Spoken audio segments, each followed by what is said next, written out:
নমস্কার বন্ধু, আমি রাজেন। আমার ইউটিউবের চ্যানেল বৈচিত্র্যময় দেশে আপনাদের স্বাগত জানাই। আজ আমি যে ভিডিওটি নিয়ে এসেছি, এই গাছটি আপনি ভাবনাই করতে পারবেন না। এই গাছটি আমাদের ধারে পাশে জঙ্গল ঝাড়ে এবং রাস্তার ধারে, ইটের ধারে সব জায়গাতে দেখতে পাওয়া যায়। এই গাছটির নাম হচ্ছে টিডেক্স, যেটির ইংরেজি নাম, কিন্তু একে বাংলা ভাষায় অন্য কি ধরা বলা হয়। গাছটি এমনই একটা মহাবশীকরণ বলা যায়, একদিকে মহা ঔষধিও বলা যায়। এর রাসায়নিক পদার্থ যেগুলি পাওয়া গেছে, সেখানে বৈজ্ঞানিকরাও হয়রান হয়েছে। এই কারণে এই গাছকে মহা ঔষধিও বলা যায়, কিন্তু আগের যুগের মানুষরা একে মহাবশীকরণও বলেছে। এর ব্যবহার বহু ধরনের চলেছে। এই গাছ দিন ধরে ওষুধ তৈরি হয়। চলুন দেখা যাক এই গাছটা দেখতে কি রকম, এর নাম কি। এই গাছটির নাম অঞ্চলাভেদে বিভিন্ন হতে পারে। অ্যাকচুয়ালি এই গাছটির নাম তীরধরা। অঞ্চলভেদে একে তীরদক্ষ কোটবটাম নামে ডাকে থাকেন লোকে। কিন্তু এই উদ্ভিদ সম্পর্কে কিছু গুরুত্বপূর্ণ তথ্য হলো, এর বৈজ্ঞানিক নাম টিডেক্স প্রোক্যাম্বিয়ান্স, ইংরেজি নাম কোটবটাম।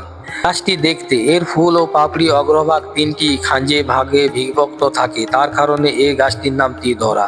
গাছটি সাধারণত মাটির কাছাকাছি ছড়িয়ে হেলে বেড়ে ওঠে। পাতার কিনারা খাঁজ কাটা এবং গাছের কাণ্ড ডাঁটা সূক্ষ্ম লোম দেখতে পাওয়া যায়। এর ফুলে দেখতে সাদা, পাপড়ির সঙ্গে মাঝখানে হলুদ অংশ থাকে। এই গাছটি ভারতের বিভিন্ন উষ্ণ অঞ্চলে দেখতে পাওয়া যায়।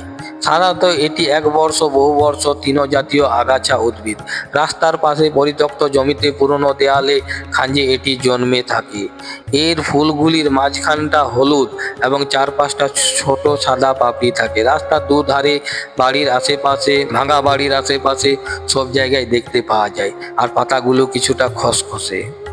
এই সাধারণ দেখতে গাছটিকে নিয়ে লোক চিকিৎসায় বহু ব্যবহার রয়েছে।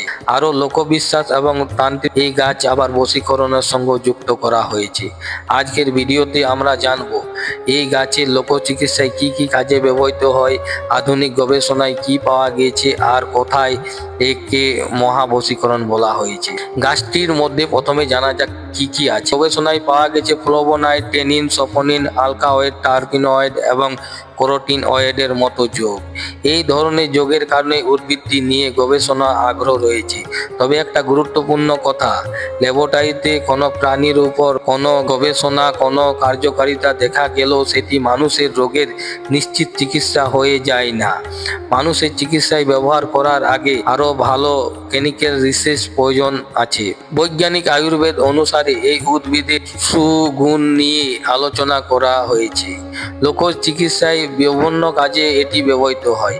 প্রাচীন লোক চিকিৎসায় বিভিন্ন অংশ বিভিন্ন ধরনের কাজে ব্যবহৃত হয়েছে। বিশেষ করে ক্ষতস্থানে এই গাছের ব্যবহার বহুদিন ধরে হয়ে এসেছে। এছাড়া লোকজ ব্যবহারের মধ্যে ত্বকের কিছু সমস্যা, ছোটখাটো আঘাত, প্রদাহ কমাতে, সংক্রমণ রুখতে এবং জ্বর, ডায়রিয়া, আমাশয়, লিভারের সমস্যায় ঐতিহ্যগতভাবে ব্যবহার হয়ে আসছে। কিছু অঞ্চলে ডায়াবেটিস লোকজ চিকিৎসায় ব্যবহৃত হয় এই গাছের বিভিন্ন অংশ। কিন্তু এগুলি প্রমাণিত নিজেকে গাছ খাওয়া এবং ওষুধ পরিবর্তিতে ব্যবহার করা উচিত নয়। ক্ষত সারানোর ব্যাপারে কি জানা যায়? এই গাছ নিয়ে গবেষণায় অন্যতম আকর্ষণীয় বিষয় হলো ক্ষত সারানোর সম্ভাবনা। বিভিন্ন গবেষণায় টিডেক্স পঞ্চবিয়ান নিয়ে আলোচনা করা হয়েছে। এছাড়া এর মধ্যে থাকা কিছু উদ্ভিদ যোগ রয়েছে যেগুলির কার্যকারিতা এখনো গবেষণা চলছে।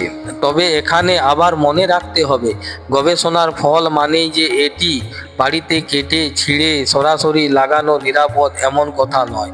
বিশেষ করে গভীর ক্ষত এবং পুঁজ, কামড় এবং পোকামাকড়ের আঘাত, এর গুরুতর আঘাতে অবশ্যই চিকিৎসকের পরামর্শ নেওয়া উচিত। টিডেক্স পঞ্চবিয়ান নিয়ে পরীক্ষা অ্যান্টিমাইক্রোবিয়াল, অ্যান্টিডাইঅক্সিডেন্ট এবং অ্যান্টিফ্লোমেটরি অ্যাক্টিভিটি নিয়ে গবেষণা হয়। অর্থাৎ গবেষণার নিঃশ্বাসে কিছু জীবাণু প্রদাহ সম্পর্কিত প্রক্রিয়ার বিরুদ্ধে কার্যকলাপ দেখিয়েছে।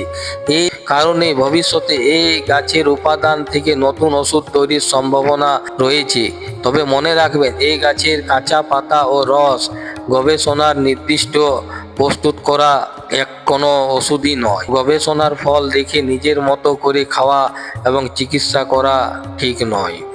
গবেষণার টিডেক্স পঞ্চবিয়ানের অ্যান্টিঅক্সিডেন্ট, অ্যান্টিমাইক্রোবিয়াল, অ্যান্টি-ইনফ্লেমেটরি, হাইপোপ্রোটেক্টিভ, অ্যান্টি-ডায়াবেটিক, হিউম্যানোডুলেরিটি এবং বিশেষ ধরনের রাসায়ন রয়েছে যা ক্ষত নিরাময় কার্যকলাপ নিয়ে আলোচনা পাওয়া যায়। কিছু গবেষণায় বিভিন্ন ফার্মাকোলজিক্যাল অ্যাক্টিভিটি পরীক্ষা করা হয়েছে, কিন্তু সব মানুষের জন্য নিশ্চিতভাবে প্রতিষ্ঠিত এমনটা বলা যায় না। আর এখনো পর্যন্ত এই গাছের ব্যবহারের ক্ষেত্রে আপনারা যথেষ্ট সতর্ক থাকবেন। জ্যোতিষতন্ত্র মতে এই গাছ কি কি কাজে লাগে চলুন দেখে নিই। যে সবচেয়ে রহস্যময় বিষয়টি হচ্ছে কিছু লোকজ তান্ত্রিক বিশ্বাস এই গাছের উদ্ভিদকে বশীকরণ, আকর্ষণ এবং নেতিবাচক শক্তি দূর করার ক্ষেত্রে ব্যবহার করা হয় বলে জানা গেছে।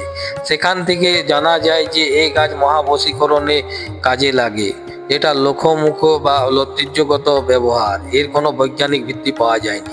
কিন্তু পরিষ্কার করে বলছি, খুব জরুরি, বৈজ্ঞানিকভাবে টিডেক্স পঞ্চবিয়ান কাউকে বশ করতে পারে, মানুষের মন নিয়ন্ত্রণ করতে পারে, এমন প্রেমে বাধ্য করতে পারে এমন নির্ভরযোগ্য প্রমাণ পাওয়া যায়। কিছু লোকজ মুখে এবং তান্ত্রিক মুখে শোনা যায় যে এই গাছ মহাবশীকরণের ফুল, তাই এই গাছের ফুলকে মহাবশীকরণ কাজেও ব্যবহৃত করে থাকে তান্ত্রিকরা।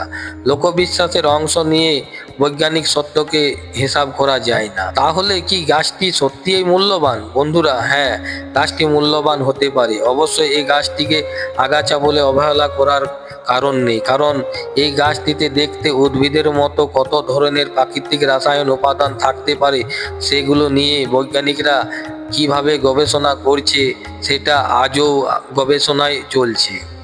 আর এর ওষুধই মানুষ বহুদিন ধরে ব্যবহার করে আসছে, এমনকি তন্ত্রমতো ব্যবহার করে আসছে। কিন্তু তন্ত্রমতে ব্যবহার করার ক্ষেত্রে আমি বলতে চাই, অবশ্যই তন্ত্রমতে ব্যবহার করা আমাদের চ্যানেল এমন জিনিসকে মান্যতা দেয় না, কিন্তু যেহেতু লোকজ ঐতিহ্য কারণে এই গাছের মহাবশীকরণের জিনিসটা পাওয়া গিয়েছে। ওষুধি গাছে মানে নিজের ইচ্ছায় ওষুধ হিসাবে খেয়ে নেব এমন ব্যাপারটা নয়। এই গাছ ওষুধি গুণ আছে, কিন্তু সেটা কত পরিমাণে খেতে হবে সেটার জন্য আপনাকে আয়ুর্বেদিক ডাক্তারের পরামর্শ নেওয়াটা প্রয়োজন আছে। তাই কিছু সিদ্ধান্ত নেওয়ার আগে একজন আয়ুর্বেদিক ডাক্তার ও এমবিবিএস ডাক্তারের পরামর্শ নেওয়া প্রয়োজন। এই ভিডিও শুধুমাত্র তথ্য এবং শিক্ষামূলক উদ্দেশ্যে তৈরি। কোনো রোগ ও চিকিৎসার জন্য এই গাছের পাতার রস ও শিকড় বা নির্যাসে নিজে থেকে ব্যবহার করবেন না।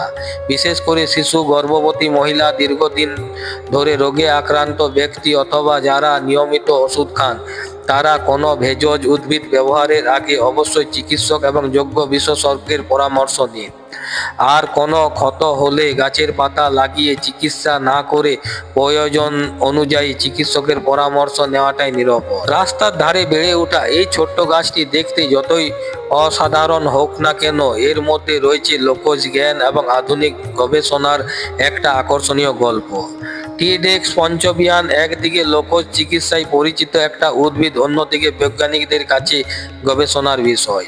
আর এই মহাবশীকরণ, এটি বৈজ্ঞানিকভাবে প্রমাণিত কোনো ক্ষমতা নয়, এটি মূলত লোকবিশ্বাস এবং তান্ত্রিক ধারণার সঙ্গে যুক্ত একটি নাম। আপনার আশেপাশে এমন গাছ থাকলে শুধু আগাছাভাবে ফেলে দেওয়ার আগে পরিচয়টা জেনে নিন। ভিডিও ভালো লেগে থাকলে লাইক করুন, শেয়ার করুন। এমন অজানা গাছপালা এবং প্রকৃতির তথ্য জানতে বৈচিত্র্যময় দেশ চ্যানেলটাকে সাবস্ক্রাইব করতে ভুলবেন না। ধন্যবাদ। আবার দেখা হবে নতুন একটা গল্প নিয়ে।